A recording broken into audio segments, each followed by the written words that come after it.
The research station Harmony's Edge floated in the dark space above Kepler 442c, like a metal flower. Its arms stretched out toward the planet below, covered in thick green forests and blue oceans. Captain Velthar stood on the bridge, his yellow, reptilian eyes studying the data screens. His scaled hands moved across the controls with practiced ease. "Energy readings are still climbing," said Dr. Nixara from her station. The tall, thin alien glowed with a soft blue light that pulsed when she was excited. Her people, the Luminari, were made of pure energy held together by crystalline bones. "I have never seen patterns like these before." Engineer Korth made a sound like glass chiming. The crystal being's body reflected the bridge lights in rainbow patterns. "All systems are working well. The ship can handle deeper scans if needed. Security." Chief Crothon growled low in his throat. The massive bear-like alien's dark fur stood on end. His people had fought wars across the galaxy for thousands of years, but something about this planet made him nervous. "I don't like this place. It feels wrong." In the corner of the bridge sat Lee Do-hyun, the human specialist. He was much smaller than the others, with black hair and quiet brown eyes. While the aliens talked about energy readings and safety, he studied photos of the planet's surface on his tablet. Ancient stone ruins covered large areas of the main continent. The patterns in the stone looked familiar, but he could not place where he had seen them before. "The ruins are at least 50,000 years old," Do-hyun said in his calm voice. "Maybe older. The style doesn't match any known galactic civilization." Captain Velthar's tail twitched, a sign he was thinking hard. "How can you be sure? Your people have only been in space for 200 years. Do-hyun looked up from his tablet. "Earth has old things too. We learned to read the age of stones long before we learned to fly between them." Dr. Nixara's glow brightened. "The energy comes from deep underground, directly below the largest ruin complex. Something is down there. Something big." "Big how?" asked Crothon. His massive claws extended slightly. "Big like a city. Maybe bigger." The Luminari's voice carried a note of wonder and fear. The team had been chosen carefully. Each member was the best at what they did. Captain Velthar had led successful missions to 12 different worlds. Dr. Nixara had discovered 3 new types of energy. Engineer Korth could fix anything that broke. Security Chief Crothon had never lost a fight. The human was different. The Galactic Research Consortium had added him to the team because humans were good at understanding old things. They found patterns that other species missed. But most aliens saw humans as weak and short-lived. Useful but not important. Do-hyun had joined the team 6 months ago. He spoke little during meetings and spent most of his time reading ancient texts from different worlds. The other crew members liked him well enough, but they often forgot he was there. He was just the small, quiet human who looked at old rocks. "We should send down a probe first," said Captain Velthar. "Standard safety protocol." "Agreed," said Crothon. "If something dangerous is down there, we need to know." Dr. Nixara nodded. "The probe can map the underground structure. We need to understand what we're dealing with." Do-hyun closed his tablet and stood up. "I'd like to go down with the first landing team." The bridge fell silent. Captain Velthar's eyes widened. "Human Do-hyun, these ruins could be dangerous. We don't know what kind of technology the builders had." "That's exactly why I need to see them," Do-hyun said. "Pictures and scans only tell part of the story. To really understand old places, you have to walk through them. You have to feel how the builders moved through the space." Crothon's ears flattened against his head. "My job is to keep this team safe. Sending our specialist into unknown ruins is not safe." "With respect, Chief Crothon, danger is relative." Do-hyun's voice stayed calm. "My species spent 200,000 years walking into unknown places. It's what we do." Dr. Nixara flickered with concern. "But humans are so fragile. Your bodies break easily." Do-hyun almost smiled at that. "We're tougher than we look. And besides, sometimes fragile things see dangers that strong things miss." Captain Velthar considered this. The human had a point. In previous missions, Do-hyun had spotted traps and hazards that their security scans had missed. He seemed to think like the ancient builders. Very well, but you go with a full security team. Just Crowthon and myself, Do-hyun said. Too many people in old places can cause problems. Things collapse, old mechanisms get triggered. Crowthon snorted. I'm supposed to protect you and you want to limit my backup? You don't need backup, Do-hyun said simply. You're strong enough to handle any physical threat and I can handle the rest. The confidence in the human's voice surprised them all. Do-hyun spoke like someone who had faced real danger before. But he looked so young and peaceful. How much danger could someone from Earth have seen? 3 hours later, the shuttle landed, near the largest ruin complex. The structures were massive, built from black stone that seemed to absorb light. Tall spires reached toward the sky like claws. Strange symbols covered every surface. Crowthon checked his weapons and sensors as they walked through the ruins. Everything was quiet. Too quiet. Even the insects and birds that lived in the planet's forests avoided this place. Do-hyun moved through the ruins like he belonged there.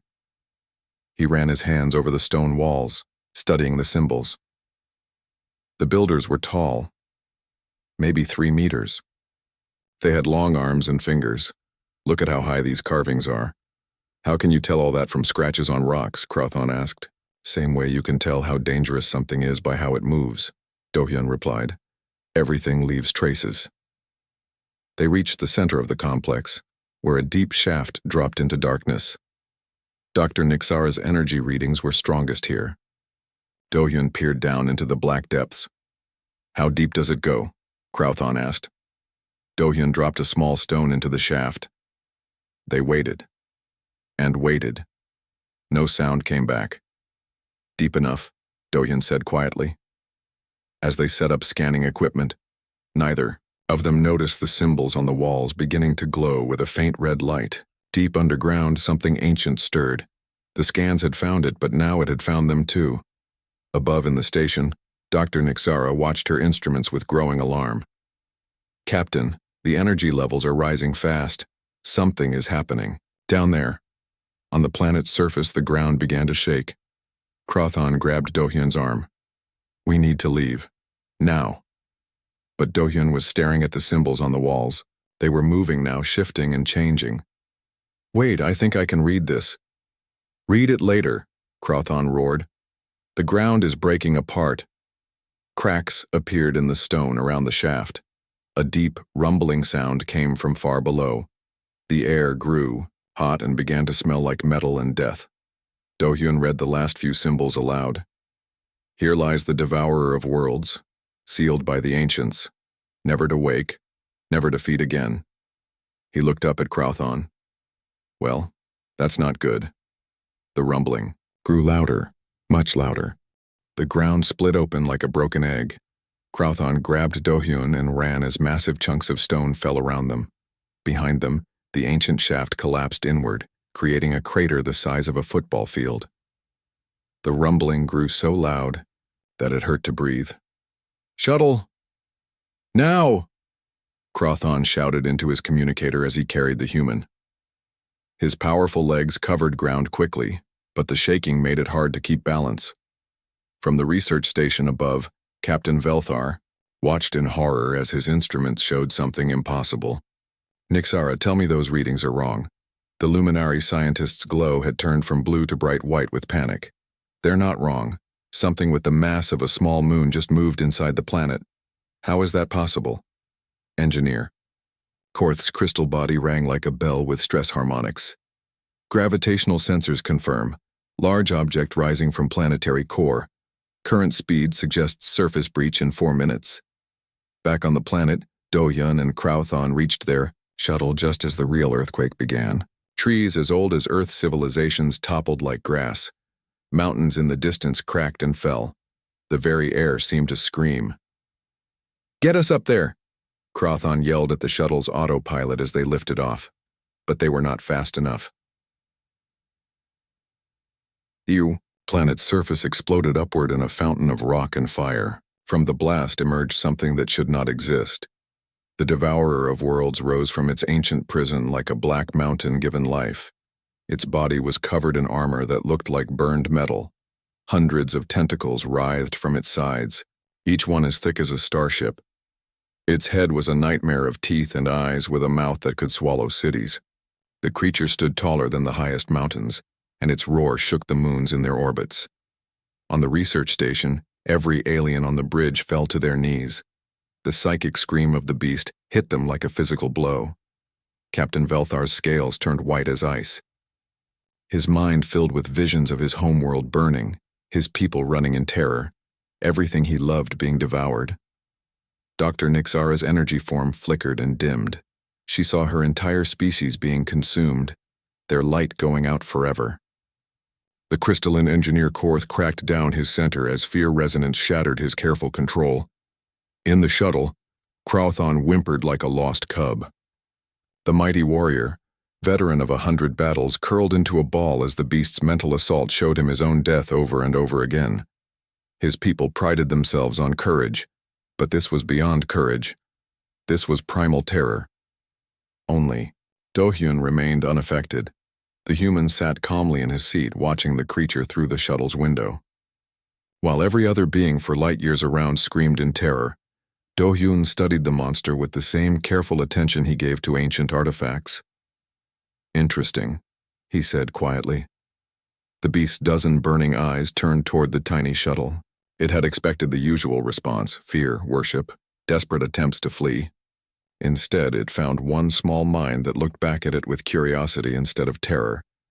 This was new. The creature tried again, pushing harder with its psychic attack. It showed Do-hyun visions of Earth burning, of human cities collapsing, of his species being hunted across the galaxy by things worse than death. Do-hyun nodded thoughtfully. "Yeah, we've imagined stuff like that too. Have you seen our movies? We make stories about scenarios exactly like this one." The beast paused, confused. In 50 million years of existence, no prey species had ever responded to its terror-inducing powers with casual interest. Do-hyun activated the shuttle's communication system. "Station, this is Do-hyun. Everyone okay up there?"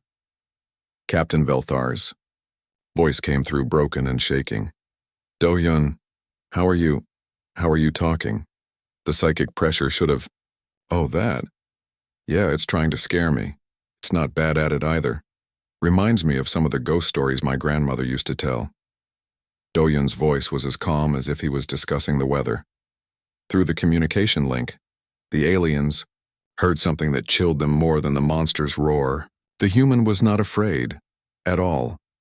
Dr. Nixara managed to speak through her terror. "Do-hyun, you need to understand.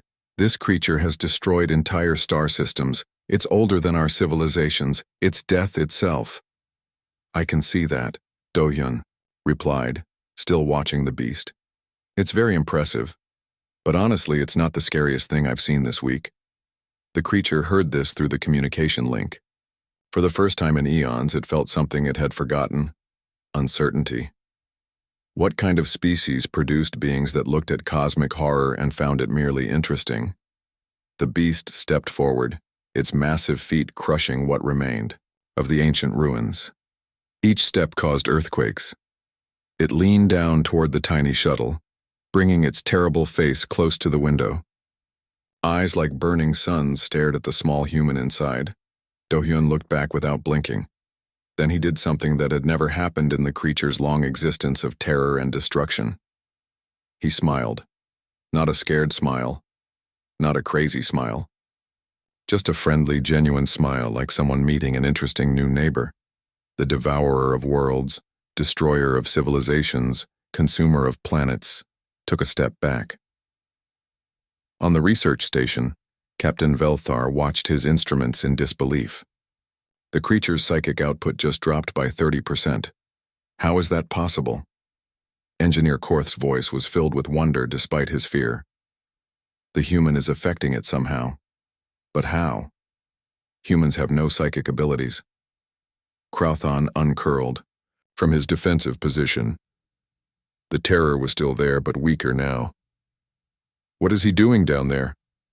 Through the communication link, they heard Do-hyun speaking to the monster in a conversational tone. "Hello there. That's quite an entrance you made. I'm Lee Do-yun, xenoarchaeologist from Earth. I was just studying your old home down there. Nice decorating, by the way. Very dramatic. The creature's massive head tilted to one side. In 50 million years, no one had ever introduced themselves to it. No one had ever complimented its lair. What was this tiny being? The beast tried once more to project terror into Do-yun's mind. This time it showed him the destruction of his own ship, his friends being devoured, himself dying alone in the cold of space. Do-yun considered this vision carefully. That's pretty creative. But I have to ask, is that really how you see yourself? As just a destroyer?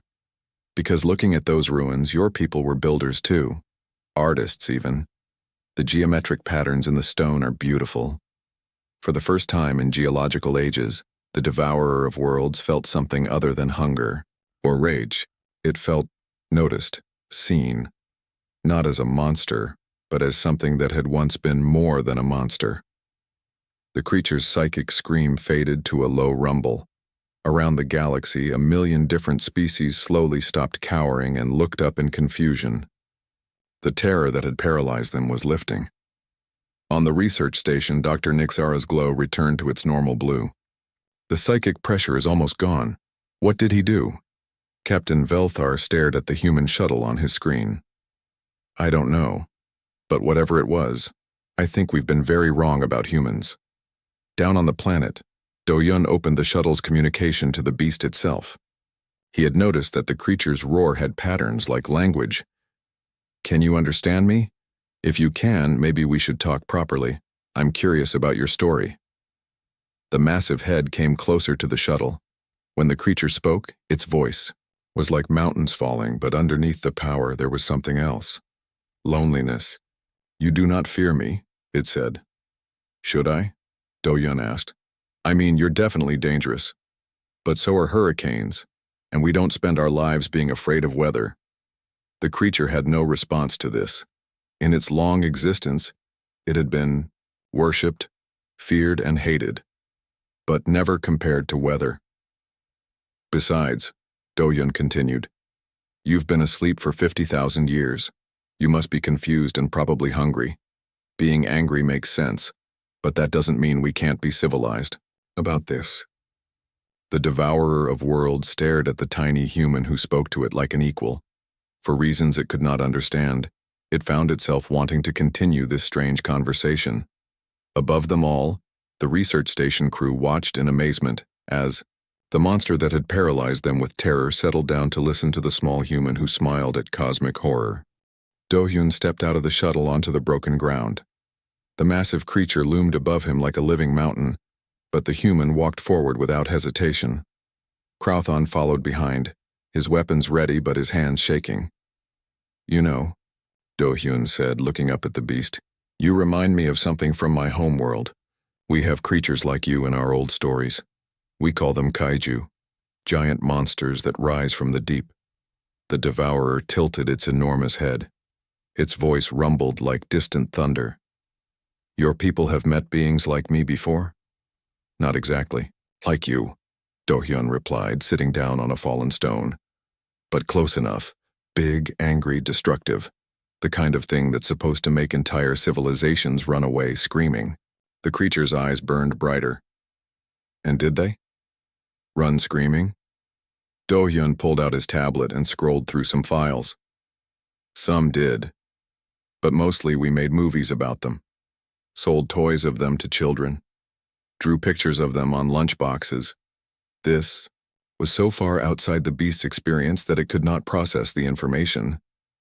I made entertainment from creatures of destruction? Oh yeah. Big business on Earth. Kids love monster movies. Do-yun found what he was looking for and held up the tablet. Look at this, Godzilla fighting Mothra, classic stuff. The creature leaned down to study the small screen. What it saw made no sense. Tiny humans were running from a giant monster, yes, but they were also cheering. Some were taking pictures. Others were selling food to the crowds watching the battle. Your people are insane, the beast said. Probably, Do-yun agreed cheerfully. But it works for us. See, the thing about humans is that we don't really do the whole cosmic horror thing. We're the species that looked at the biggest, scariest predators on our planet and said, I bet I can ride that. The Devourer tried to understand this. In its long existence, it had encountered thousands of species. All of them had reacted the same way, with terror, worship, or desperate attempts to flee. None had ever suggested riding it. You cannot ride me, it said, confused. Oh, I wasn't offering. Do-hyun laughed. Just making a point. Humans are weird about danger. The more dangerous something is, the more interested we get. To prove his point, Do-hyun stood up and walked closer to the creature's massive foot. The foot was larger than most buildings, covered in armor that could deflect starship weapons. Do-hyun reached out and touched it. The beast jumped back, startled. Nothing had ever voluntarily touched it before. Incredible, Do-hyun murmured, studying his hand. Your armor isn't just metal. It's alive. Some kind of biomechanical hybrid. The ancients who built you were amazingly skilled. Built me? The creature's voice carried confusion and something else, and hurt. I was not built. I am the Devourer. I am eternal. Do-hyun looked up at the massive being with sympathy. I'm sorry. I didn't mean to upset you. But looking at your structure, the way your organic and mechanical parts work together, someone designed you. The question is why. The beast had never considered this. It had always simply existed, driven by hunger and the need to consume. The idea that it might have been created for a purpose was disturbing. What purpose could there be for something like me? It asked. Do-hyun sat back down and thought about this seriously.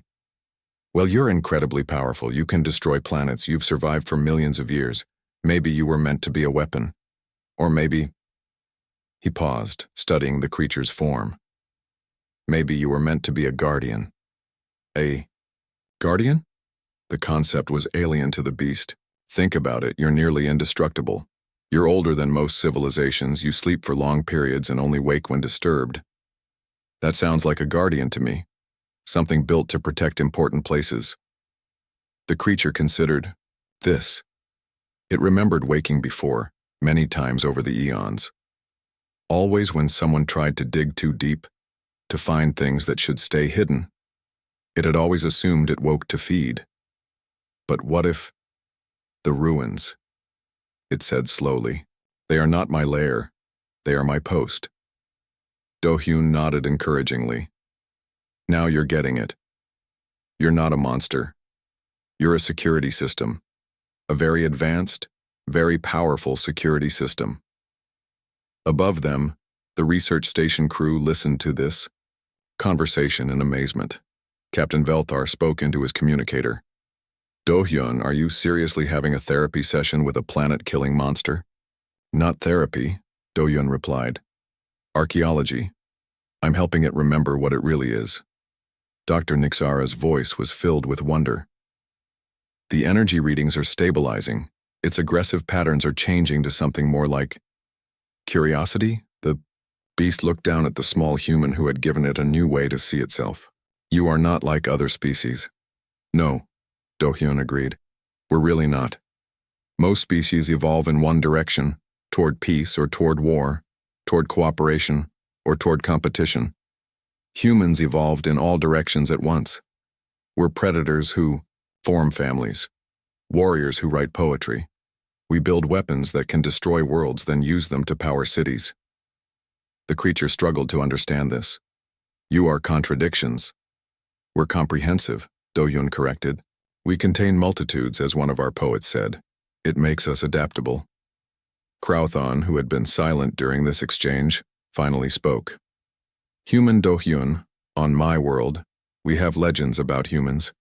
We thought they were just stories to frighten children. What kind of stories? Do-hyun asked, though he had a feeling he knew. Stories about beings who could not be broken, who faced the end of everything and smiled, who made friends with their enemies and turned weapons into tools. Crowthon's voice was filled with new understanding. We thought they were myths. The Devourer listened to this with growing interest. What else do your legends say about humans? Crowthon's fur stood on end, but not from fear this time. From awe. They say that humans are the species that death itself fears, because when humans die, they don't stay dead in the ways that matter. Their ideas live on, their children carry their memories, their stories become part of other people. Do-hyun looked embarrassed. That's probably exaggerated. Is it? Asked the beast. You stand before me without fear. You see purpose where others see only destruction. You offer understanding to something that has only known hatred. Its massive head lowered until it was level with Do-hyun. What are you? The human thought about this question seriously. It was one his people had been asking themselves for millennia. We're the species that looked at a universe full of dangers and decided to explore it anyway. We're the ones who saw that everything dies and chose to live anyway. We're the people who know that monsters are real, and we still tell our children bedtime stories. The creature was quiet for a long moment. Then it asked, What are bedtime stories? Do-hyun smiled, and for the first time, his smile seemed to light up the space around them. Stories we tell to help the people we love fall asleep safely. Usually they're about heroes who defeat monsters, but the best ones are about monsters who choose to become heroes instead. High above, Captain Velthar recorded in his log, Note to Galactic Command. Strongly recommend updating human classification from useful allies to handle with extreme caution and respect. Also suggest mandatory human cultural studies for all command staff. The devourer of worlds settled down on the broken ground, its massive form creating new hills and valleys. For the first time in eons, it was not thinking about hunger or destruction. It was thinking about bedtime stories and the strange species that told them to their young. The massive creature settled onto the planet's surface like a living mountain range. Do-hyun stood in its shadow, completely unafraid, while Crowthon slowly emerged from his defensive crouch. The bear-like alien's fear was fading, replaced by amazement at his human companion. I'm starting to understand, the devourer said, its voice like distant earthquakes. You truly do not fear me. But I must know why. Every species in the galaxy carries the genetic memory of beings like me. The fear is built into their very cells. Do-hyun nodded and pulled up more files on his tablet. That's because their evolution was normal. Ours wasn't. He showed the creature images from Earth, volcanoes, hurricanes, massive predators, ice, ages, asteroid impacts. This is where humans come from. We call it Earth, but honestly, most galactic species would call it a death world. The beast studied the images with interest. Your planet tried to kill you. Constantly, Do-hyun confirmed. Ice ages, volcanic winters, asteroid impacts, supervolcanoes, magnetic pole reversals, solar radiation, plague outbreaks, and about 6 different times when we almost went extinct. Oh, and we shared the planet with things like this. He swiped to images of Earth's predators, great white sharks, saltwater crocodiles, polar bears, tigers, venomous snakes, giant squids. Your planet was full of creatures designed to hunt you, the devourer observed. Right. So we did what humans do. We studied them, figured out how they worked, and then we made friends with the ones we could and avoided the ones we couldn't. Do-hyun showed pictures of humans swimming with dolphins, riding horses, keeping wolves as pets. The really dangerous ones we learned to respect and coexist with. Crowthon listened to this with growing understanding. On my world, we eliminated all large predators early in our development. We made our planet safe. Most species do that, Do-hyun said. It makes sense. But humans couldn't eliminate our predators because they were better adapted than we were. So we had to get creative. The creature leaned closer. How? We became persistence hunters. We couldn't outrun anything or outfight anything in a direct confrontation, but we could outlast everything. We would chase prey for days until it collapsed from exhaustion. We could track wounded animals across continents. We never gave up. Doctor, Nixara's voice came through the communicator, weak but curious. How does this explain your lack of fear? Do-hyun looked up at the research station orbiting overhead. Because fear was a luxury we couldn't afford. When everything on your planet wants to kill you, you have 2 choices. Be afraid all the time and die, or learn to function despite the fear. He turned back to the creature. Humans developed something other species didn't need. We learned to look at things that could kill us and ask, how does this work? What does it want? How can I use this information to survive? The beast was beginning to understand. You analyze threats instead of simply fleeing from them. Exactly. And over time, that ability to analyze dangerous things made us dangerous ourselves. We learned to make fire, to make tools, to work together in groups. We became apex predators on a planet full of apex predators. Crowthon's massive form shuddered. You're saying humans are predators? The most successful ones in Earth's history, Do-hyun confirmed. But here's the thing that makes us different from other predators. We never stopped being social creatures. We hunt in packs, but we also adopt orphaned animals.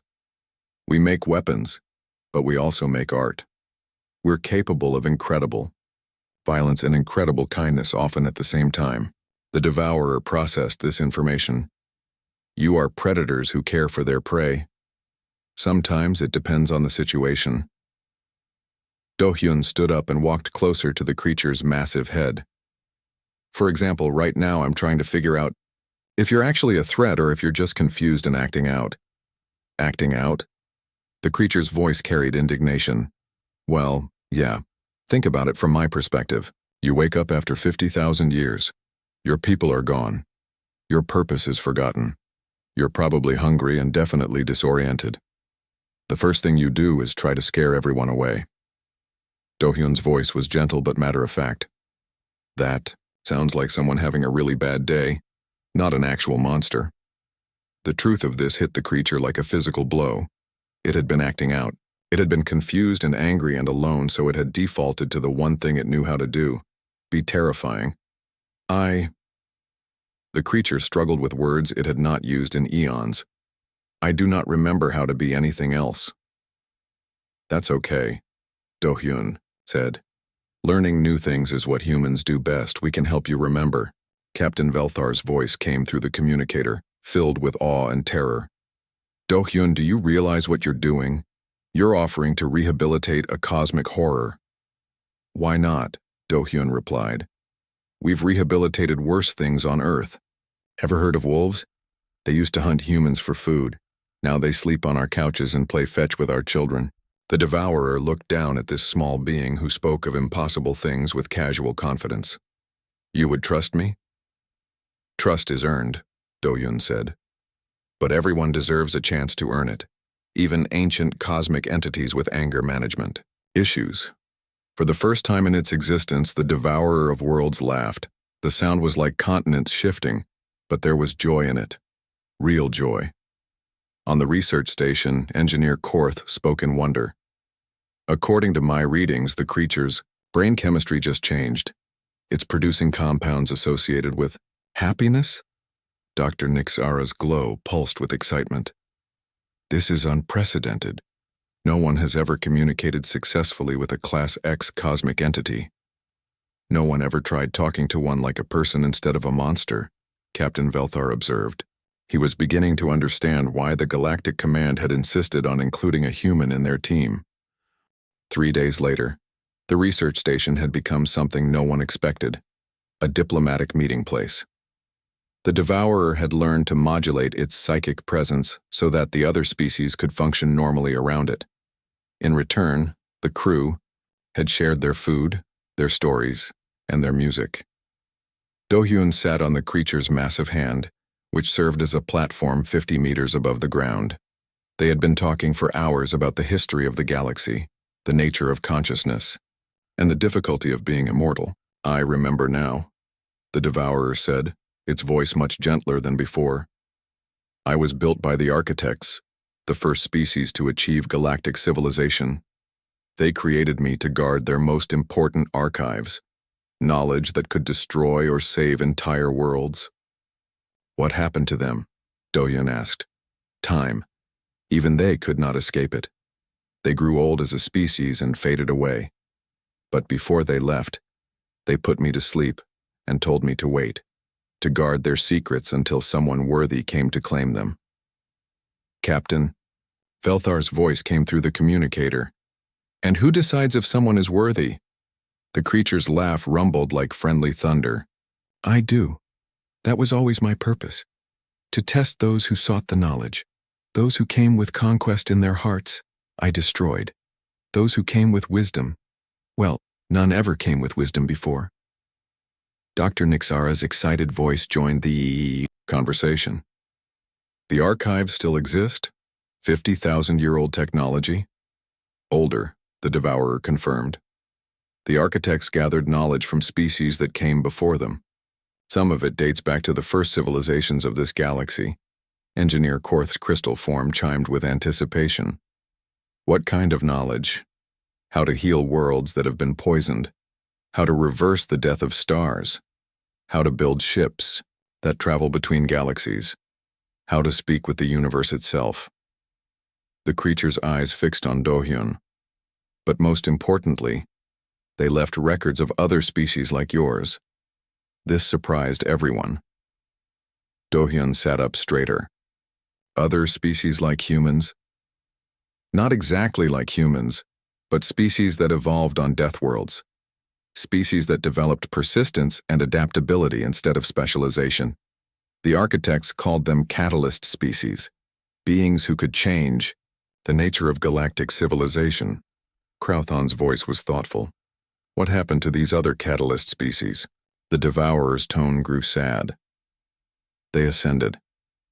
They grew beyond the need for physical form and became something else. But they left instructions, hoping that another catalyst species would eventually emerge. Instructions for what? Asked Captain Felthar. For the next phase of galactic evolution. The architects believed that every few million years the galaxy needed a species that could unite all others. Not through conquest, but through understanding. Through making the impossible seem possible. Do-hyun looked around at his alien friends. In just a few days they had gone from fearing him to trusting him completely. Captain Velthar had started asking his opinion on command decisions. Dr. Nixara shared her research theories with him first. Engineer Korth had begun designing hybrid, human-alien technology. Even Crowthon had started calling him Little Brother. I think I understand, Do-hyun said quietly. Humans don't just survive dangerous things. We make dangerous things want to protect us instead. How do you do that? The Devourer asked. Do-hyun thought for a moment. We see you. Really see you. Not what you're supposed to be or what others think you are. We see what you actually are and what you could become. The creature was quiet for a long time. When it spoke again, its voice was different. Lighter. More hopeful. What do you see when you look at me? I see someone who has been alone for a very long time. Someone who was built for an important job and then forgotten. Someone who remembers being more than just a weapon. Do-hyun smiled up at the massive being. I see a friend I haven't gotten to know yet. The Devourer felt something it had never experienced before. Acceptance. Not worship based on fear, not submission based on power, but genuine acceptance of what it was and what it could be. The archives are yours, it said finally. Not because you conquered me or tricked me, but because you helped me remember who I was meant to be. Captain Velthar spoke into the ship's log later that day. Personal note. Request immediate transfer of all human cultural materials to command staff. Also recommend establishing permanent human liaison positions on all first contact missions. These beings don't just survive the impossible. They make it want to help them. Dr. Nixara added her own report. The human approach to cosmic entities appears to be unique in galactic history. While other species either worship or flee from powers beyond their understanding, humans simply introduce themselves and start a conversation. Recommend further study. Engineer Korth's report was simpler. Human Do-hyun fixed a 50-million-year-old problem in 3 days, using nothing but words and genuine interest. Humans are terrifying in the best possible way. But it was Crowthon's report that perhaps captured the truth best. Humans are not the strongest or smartest species in the galaxy, but they are the species that makes everyone around them stronger and smarter. They are predators who hunt loneliness and fear, and they always catch their prey. As the research station prepared to leave for Earth with the Devourer as their new ally, Do-hyun sent a message to his daughter Min-jung back home. "Hey, sweetheart, remember how you always wanted a pet dragon? Well, I think I found something even better. Can't wait for you to meet our new friend. Bring your xenobiology textbooks. You're going to need them." The Devourer, hearing this message, experienced something completely new. Anticipation for meeting another human. If they were all like Do-hyun, the galaxy was about to become a much more interesting place. Above them all, the stars themselves seemed to shine a little brighter, as if the universe itself was smiling at the friendship between the smallest and largest beings it contained.